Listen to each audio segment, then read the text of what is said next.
رب کو ہم بندوں سے ہے کتنی محبت دیکھیے۔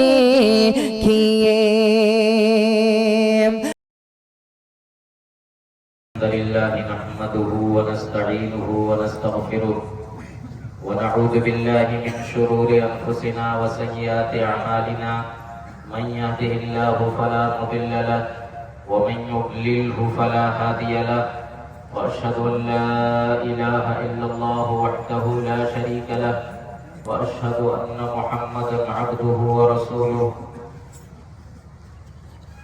يا أيها الذين آمنوا اتقوا الله حق تقاته ولا تموتن إلا وأنتم مسلمون يا أيها الناس اتقوا ربكم الذي خلقكم من نفس واحدة وخلق منها زوجها وبث منهما رجالا كثيرا ونساء واتقوا الله الذي تساءلون به والأرحام إن الله كان عليكم رقيبا يا أيها الذين آمنوا اتقوا الله وقولوا قولا سديدا يصلح لكم أعمالكم ويغفر لكم ذنوبكم ومن يطع الله ورسوله فقد فاز فوزا عظيما أما بعد فإن خير الحديث كتاب الله وخير الهدي هدي محمد صلى الله عليه وسلم وشر الأمور محدثاتها وكل محدثة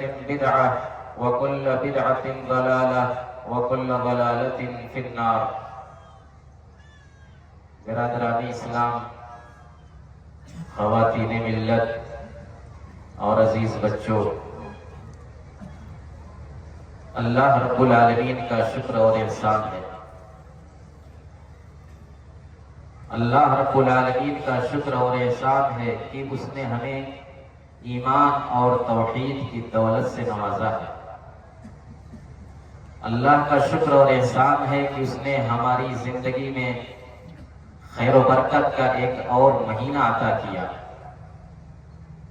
اللہ کا شکر ہے کہ اس نے ہمیں ایمان اور صحت کی حالت میں رکھا کہ ہم نے مقدور بھر اس مہینے میں عبادتیں اور کار خیر کرنے کی کوشش کی۔ اللہ کا شکر ہے کہ اس نے ہمیں اس مہینے کا آخری عشرہ جو شب قدر والا عشرہ ہے وہ عشرہ بھی عطا کیا۔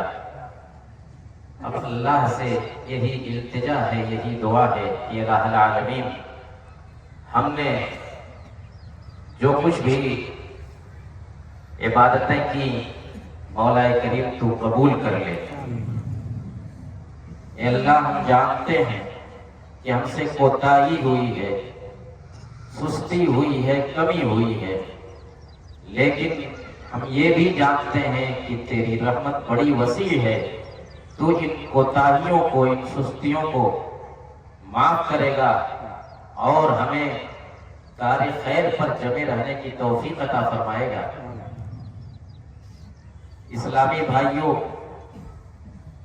رمضان کا مہینہ سب سے زیادہ جس چیز کے ساتھ پہچانا جاتا ہے اور اس مہینے کی سب سے بڑی جو خصوصیت ہے وہ یہ کہ اسی مہینے میں قرآن نازل ہوا۔ یہ شہر القرآن ہے، شہر رمضان الذی انزل فیہ القرآن۔ یہ قرآن کیا ہے، کب نازل ہوا اور کیوں کر نازل ہوا؟ آپ جانتے ہیں کہ اسلام سے پہلے کا جو عہد ہے، اسلام سے پہلے کا جو دور ہے اسے جاہلی دور کہا جاتا ہے، جاہلیت والا زمانہ کہا جاتا ہے۔ جہالت عام تھی، بہت ساری برائیاں تھیں، شرک سمیت بہت ساری برائیاں تھیں، لیکن سب سے بڑی خرابی، سب سے بڑی برائی جہالت تھی۔ جب قرآن آیا اور قرآن کی سب سے پہلی آیت اتری تو کیا کہا گیا اس میں؟ بسم اللہ الرحمن الرحیم، اقرأ باسم ربک الذی خلق۔ اے نبی پڑھیے. اقرأ بسم ربک الذی خلق 5 آیتیں شروع کی جو نازل ہوئی تو اس میں سب سے پہلا لفظ اقرأ پڑھیے. جہالت کا علاج تعلیم. سب سے بڑا گناہ شرک ہے، لیکن اس کے بھی پیچھے یہی جہالت ہوتی ہے. اس لیے پڑھنے کی بات کریں گے، پڑھنے کی بات کریں. اقرأ بسم ربک الذی خلق خلق الانسان من علق اقرأ وربک الاکرم الذی علم بالقلم علم الانسان ما لم یعلم. یہی 5 آیتیں سب سے پہلے نازل ہوئیں جن میں 2 مرتبہ اقرأ کا لفظ آیا، 2 مرتبہ علمہ کا لفظ آیا، 1 مرتبہ قلم کا لفظ آیا، جو کہ تعلیم و تعلق کا ایک ذریعہ ہے. اس سے ہم اندازہ لگا سکتے ہیں کہ ہمارے دین کی ترجیحات کیا ہیں، ہمارے یہاں تعلیم کو کس نظر سے دیکھا جاتا ہے. میرے بھائیوں اور بہنوں، آپ اس زمانے کا مطالعہ کریں، اس زمانے کی تاریخ پڑھیں کہ جہالت کتنی عام تھی. لیکن اللہ کے نبی صلی اللہ علیہ وسلم جب یہ دین لے کر کے آئے تو کس طرح سے جہالت کی یہ تاریکیاں چھٹتی گئی، اور اسلام میں داخل ہونے والے وہ بچوں جو کبھی جہالت کی تاریکیوں میں گم ہوئے جا رہے تھے وہ علم حاصل کرنے پر لگ گئے، اور دھیرے دھیرے مدینے کے اندر، مدینے سے باہر علم کا چرچا ہونے لگا. صحابہ کرام میں تعلیم کا گراف اونچا ہوتا گیا. اللہ کے نبی صلی اللہ علیہ وسلم کی ذمہ داریوں میں سے ایک ذمہ داری جو علمہم الکتاب والحکمہ بتلائی گئی کہ یہ نبی تعلیم دیتے ہیں، تعلیم دیتے ہیں، کتاب کی تعلیم، حکمت کی تعلیم دیتے ہیں. قرآن کے اندر جگہ جگہ عقل، فہم، غور و تدبر، ان ساری چیزوں کی تاکید کی گئی ہے. مطلب یہ ہے کہ سب سے زیادہ جس چیز پر زور دیا گیا وہ یہی علم ہے، یہی تعلیم ہے.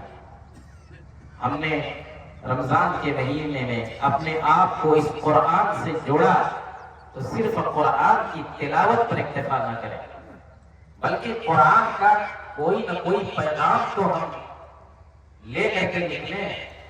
اگر ہر سال رمضان میں تلاوت کے ساتھ ساتھ ہم یہ عہد کریں کہ کم سے کم قرآن کی کوئی ایک تعلیم، قرآن کی کوئی ایک ہدایت ہم لے کر کے آگے بڑھیں گے تو غور کیجئے کہ ہماری زندگیوں میں کتنا بڑا انقلاب آ سکتا ہے.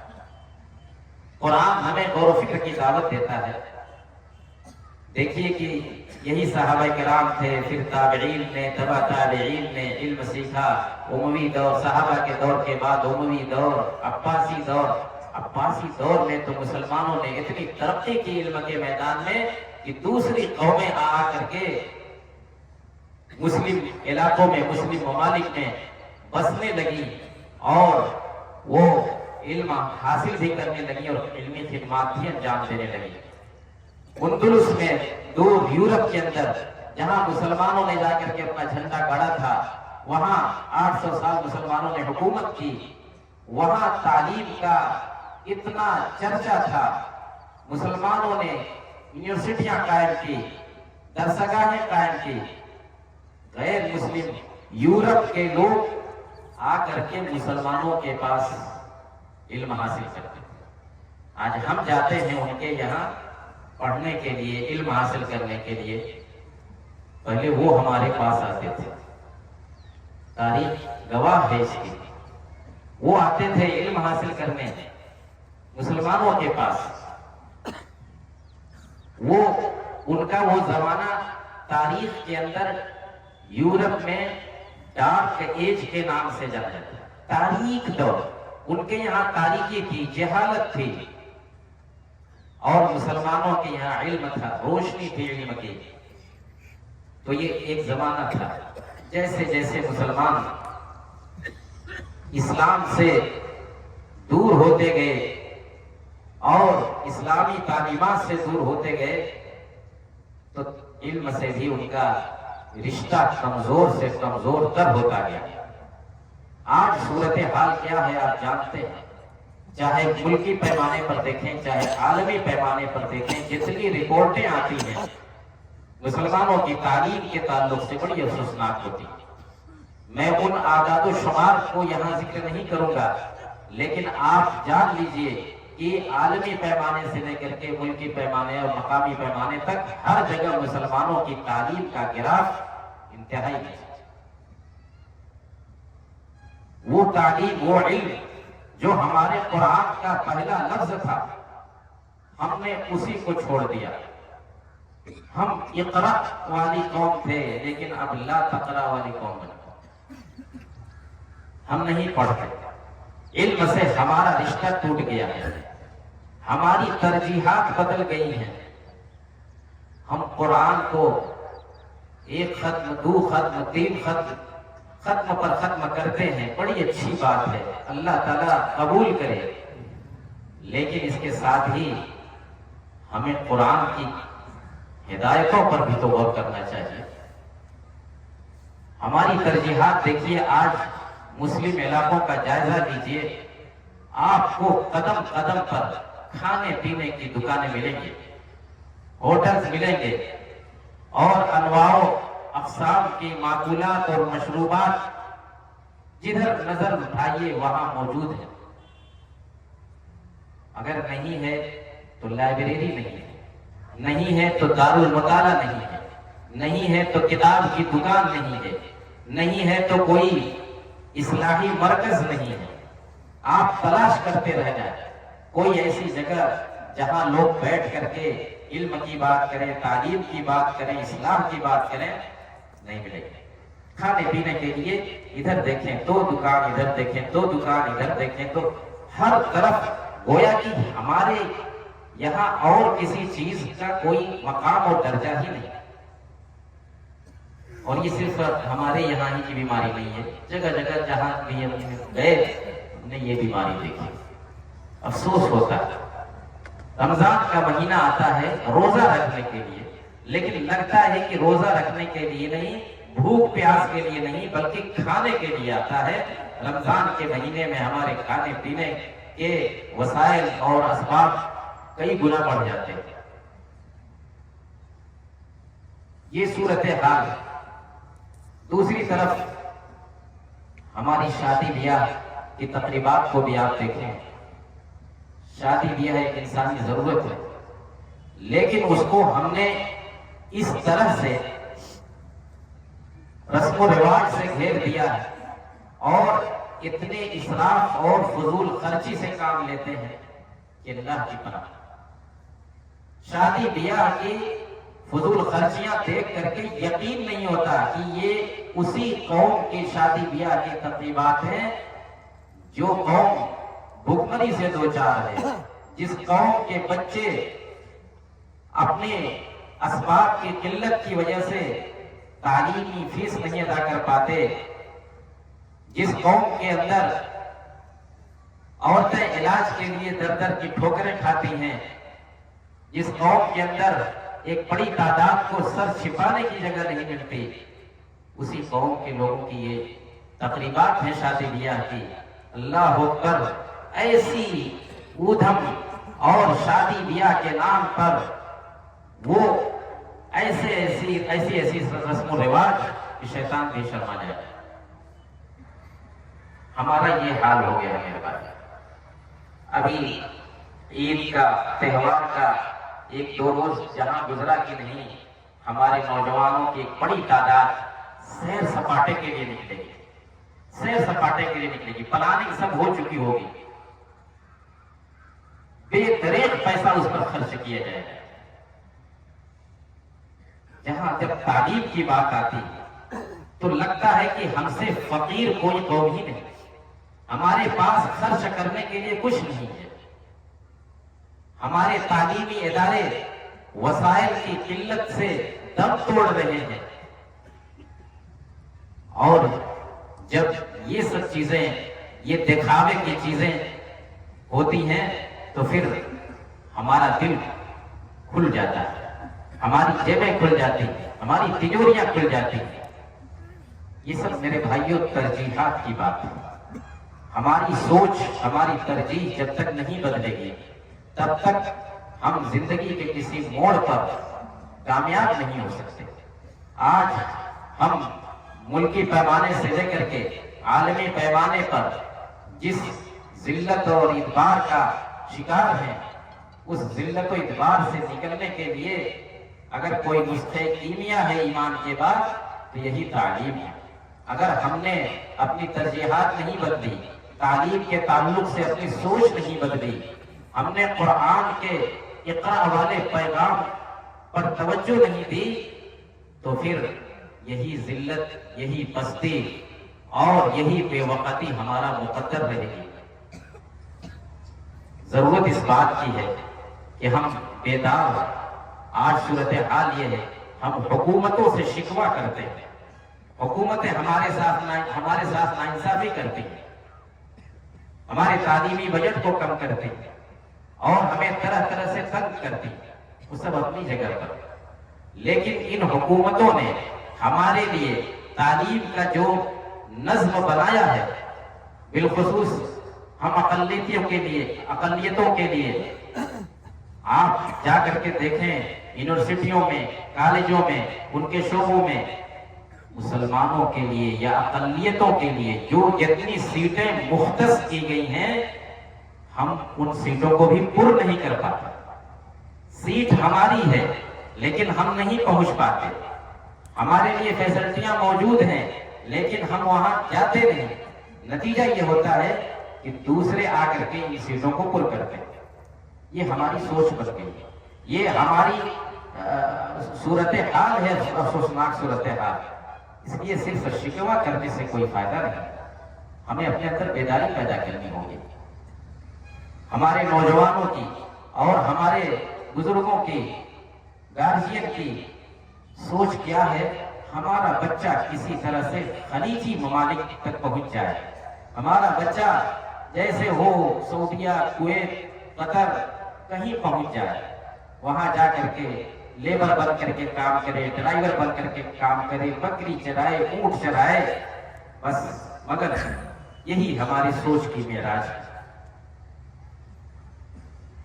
اور انہی ممالک میں جا کر کے دیکھیے دوسرے لوگ بھی جاتے ہیں، دوسرے بھی جاتے ہیں، لیکن وہ پڑھ کر کے جاتے ہیں، وہ ڈگری لے کر کے جاتے ہیں، وہ اچھی اچھی پوسٹوں پر، اچھے اچھے مناصب پر ہوتے ہیں، اس لیے کہ ان کے پاس تعلیم ہے، ان کے پاس ڈگری ہے، وہ اچھا پیسہ کماتے ہیں۔ لیکن ہماری سوچ بس یہ ہے کہ کسی طرح سے بھی ہم وہاں پہنچ جائیں، 1500 جو بھی ہم کما لیں، بس مست زندگی ہو۔ میرے بھائیوں، اس طرح سے کوئی قوم آگے نہیں بڑھتی۔ آپ آگے بڑھنے کو دیکھنا تو افسوس یہ ہے کہ انہیں یہودیوں کی مثال دینی پڑتی ہے۔ یہودی جو اپنی تاریخ میں ہمیشہ ہر جگہ ذلیل اور رسوا ہو کر کے رہے، ضربت علیہم الذلۃ اینما ثقفوا، کی مثال بن کر کے رہے، انہوں نے اپنی اس ذلت اور پستی کا علاج تلاش کیا اسی تعلیم میں۔ تعلیم کے میدان میں انہوں نے اتنی محنت کی کہ آج دیکھ رہے ہیں کہ پوری دنیا ان کے پیچھے چل رہی ہے۔ یورپ اور امریکہ سب ان کے پیچھے چل رہے ہیں۔ کیوں؟ یہی علم کا نسخہ کیمیا ان کو سمجھ میں آ گیا، ان کو سمجھ میں آ گیا۔ الا بحبل من اللہ وحبل من الناس، اس کے ذریعے وہ آج دنیا پر ان کی حکومت ہے، کہیں ڈائریکٹ ہے، کہیں انڈائریکٹ ہے۔ کیا وہ تعداد میں ہم سے زیادہ ہے؟ تعداد دیکھنی ہو تو ان کا ایک آدمی اور ہم 100 سے زیادہ ہے، ہماری تعداد 100 گنا سے زیادہ ہے ان کے مقابلے میں۔ ان کا پوری دنیا میں ایک ملک ہے وہ بھی قابض ملک ہے ہمارے 57 ممالک کی۔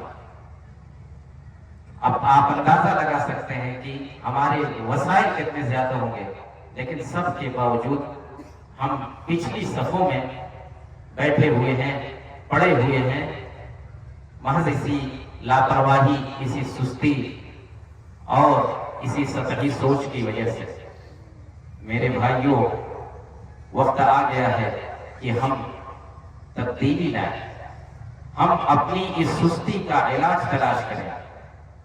ہمارے پاس یہ قرآن، یہ نسخے کیمیا ہے، ہمیں علاج کے لیے کہیں ادھر ادھر نہیں بھٹکنا ہے۔ جب ہمارے قرآن نے ہم کو لفظ اقرا کے ذریعے سب سے پہلے مخاطب کیا تو ہم اس کی اہمیت کو سمجھیں، ہم اپنے اندر تبدیلی لائیں، اپنی سوچ بدلیں، اپنی ترجیحات بدلیں، انفرادی طور پر بھی بدلیں، اجتماعی طور پر بھی بدلیں۔ ہر فرد اگر یہ سوچ لے کہ ہر رمضان کے اندر، ہر رمضان میں ہم ایک سبق لے کر کے نکلیں گے، ہر رمضان میں ہم اپنے اندر ایک اصلاح کریں گے، اور اسی طریقے سے پوری امت یا امت کا ایک طبقہ یہ سوچ لے کہ ہم اجتماعی طور پر ہر رمضان کے بعد اپنے اندر ایک تبدیلی لائیں گے، ایک مثبت تبدیلی لائیں گے۔ یہ کتنی اچھی بات ہوتی ہے، لیکن یہ صرف کہنے سے نہیں ہوتا، یہ خطبے سے، جلسے سے، تقریروں سے نہیں ہوتا، جب تک کہ ہمارے اندر عزم نہیں ہوگا، جب تک ہمارے اندر حوصلہ نہیں ہوگا، جب تک ہمارے ارادے مضبوط نہیں ہوں گے۔ کیا ہم اس کے لیے تیار ہیں کہ ہم یہاں سے یہ عزم لے کر کے اٹھیں کہ تعلیم کے میدان میں ہم آگے بڑھیں گے، ہم اپنے بچوں کو اعلیٰ تعلیم دلائیں۔ تعلیم کا مطلب صرف یہ نہیں ہوتا کہ اپنے بچوں کو اسکول میں داخل کر کے ہم غافل ہو جائیں، 4 سال کے بعد، 5 سال کے بعد پھر ہمارا بچہ اسکول چھوڑ کر کے گھر بیٹھ جائے، ہم سمجھ گئے کہ ہم نے اپنی ذمہ داری پوری کر دی، بس ہمارا بچہ ہی نہ کرا۔ نہیں، آخر تک لے جانا ہوگا، اس کے لیے قربانیاں دینی ہوں گی، اس کے لیے پیسے کی قربانی، وقت کی قربانی اور بہت ساری چیزوں کی قربانی دینی ہوگی۔ حوصلہ رکھنا ہوگا، عزم رکھنا ہوگا کہ ہم اپنے بچوں کو اعلیٰ تعلیم دلائیں گے، ہم اپنے بچوں کو زیادہ سے زیادہ جس قدر بھی ہو سکے گا ہم تعلیم کے اعلیٰ معیار پر ان کو پہنچانے کی کوشش کریں گے۔ ضرورت اس بات کی ہے کہ ہمارے پاس جو تعلیمی ادارے موجود ہیں، جو تعلیمی ادارے موجود ہیں، ان اداروں کو بھی ہم مضبوط کریں۔ صرف روٹینی انداز میں تعلیم نہیں ہونی چاہیے، بلکہ مقصدیت ہونی چاہیے۔ ہمارے پاس کمیت نہیں، کیفیت پر ہم کو نظر رکھنی چاہیے۔ ہمارے بچے تعلیم میں کتنے مضبوط نکل گئے ہیں، ان کی تعلیم کس درجے کی ہے، اس پر توجہ دینی ہوگی۔ اور میں ان نوجوانوں سے بھی درخواست کروں گا، وہ نوجوان جن کو تعلیم حاصل کرنے کا موقع ملا ہے، وہ وقت گزاری نہ کریں۔ اللہ تعالیٰ نے ان کو بڑا اہم موقع عطا کیا ہے، ان کے والدین بڑی قربانیاں دے کر کے ان کو پڑھا رہے ہیں۔ وہ اپنے والدین کے جذبے کی قدر کریں، وہ سمجھیں کہ ہمیں کرنا کیا ہے، وہ جانیں کہ ہمیں اس امت کا مستقبل ہے۔ اگر ہم نے تعلیم کے میدان میں قدم آگے بڑھایا، محنت کی، تو دنیا کی کوئی طاقت ہم کو روک نہیں سکتی، دنیا کی کوئی طاقت ہم کو زیر نہیں کر سکتی۔ اگر ہمیں سر اٹھا کر کے جینا ہے، اگر ہمیں باعزت زندگی گزارنا ہے تو محنت کرنی ہوگی۔ بغیر محنت کے دنیا کی کوئی چھوٹی سے چھوٹی چیز نہیں حاصل ہوتی۔ اس لیے نوجوانوں، تعلیم کے میدان میں آگے بڑھو، قرآن کے اس پیغام کو سمجھو، اور جو طریقہ تم نے اختیار کیا ہے، بس اسکول گئے، مدرسے گئے، کالج گئے، آئے اور پھر 4 سال کے بعد آ کر کے بیٹھ گئے، ہار مان گئے۔ دوسری قومیں آگے کی طرف جا رہی ہیں اور ہم پیچھے کی طرف آ رہے ہیں۔ چیلنجوں کو برداشت کیجیے، رکاوٹوں کو دور کیجیے، اور جو وسائل آپ کو میسر ہیں ان وسائل کی قدر کیجیے۔ ماں باپ کے کہ قربانیوں کی قدر کیجئے. اگر آج آپ نے سستی کی، آج آپ نے اپنی اہمیت کو نہیں سمجھا، تو کل کے دن پچھتانے سے کوئی فائدہ نہیں ہوگا، کل کے دن رونے سے کوئی فائدہ نہیں ہوگا. ہم پچھلی صفوں میں بیٹھے کے بیٹھے رہ جائیں گے اور دنیا اپنا سفر جاری رکھے گی. میرے بھائیوں اور بہنوں، ہمارا یہ عہد ہونا چاہیے، آج یہ عہد ہونا چاہیے، تعلیم کے تعلق سے صرف ایک عہد ہونا چاہیے کہ ہم تعلیم کے لیے کام کریں گے. یہ ہمارے دین کا پیغام ہے، یہ ہمارے قرآن کا پیغام ہے، اس قرآن کا پیغام ہے جس کو ہم نے پورے رمضان جس قرآن سے اپنے آپ کو جوڑے رکھا. اس کی صرف ایک ہدایت لے کر کے ہم آگے بڑھیں اور پھر دیکھیں کہ کس طریقے سے دنیا ہمیں عزت دیتی ہے، کس طریقے سے ہم سر اٹھا کر کے چلنے کے قابل ہوتے ہیں اور کس طریقے سے ہم آگے بڑھتے ہیں. یہ یقین جانیے، پڑھا لکھا انسان اس کو کوئی روک نہیں سکتا. وہ وزیر اعظم کے منصب پر، صدر جمہوریہ کے منصب پر پہنچتا ہے اور اسے بھی آگے جاتا ہے. وہ چاہے اقلیت میں ہو چاہے اکثریت میں ہو، کتنا بھی اس کو روکنے کی کوشش کی جائے، لیکن وہ اپنی جگہ بناتا ہے. آپ دیکھ لیجئے، اپنے ملک کی تاریخ دیکھ لیجئے، آپ دیکھ لیجئے پوری دنیا کے اندر نظر اٹھا کر کے دیکھیے کہ تعلیم اور ایسی ٹھوس تعلیم، قابل قدر تعلیم حاصل کرنے کے بعد وہ انسان بے وقت زندگی نہیں گزارتا. میں خواتین سے بھی خاص طور سے گزارش کروں گا، خواتین کی گود یہ بچوں کا پہلا مدرسہ، بچوں کی پہلی درسگاہ ہوتی ہے. یہیں سے بچوں کا ذہن بننا چاہیے علم کی طرف. پھر پوری زندگی یہ بچے اپنی ماں سے جڑے رہتے ہیں، آگے بڑھتے ہیں تو ماں کے ساتھ باپ بھی اس تعلیم میں، تربیت میں اس کا بھی رول ہوتا ہے. اس لیے مردوں کے ساتھ ساتھ عورتوں کی بھی ذمہ داری ہے کہ اپنے گھروں میں، اپنے بال بچوں میں تعلیم کو فروغ دیں، اس کے لیے قربانی کا جذبہ رکھیں، اس کے لیے محنت کریں اور ہمیشہ اپنے بچوں کی نگرانی کریں اور یہ عزم رکھیں کہ ہم اپنے بچوں کی تعلیم کو تکمیل تک پہنچانے کے بعد ہی دم لیں گے. اللہ رب العالمین سے دعا ہے کہ مولا کریم تو ہمیں قرآن کے اس پیغام کو، اقرا کے پیغام کو سمجھنے کی توفیق عطا فرما.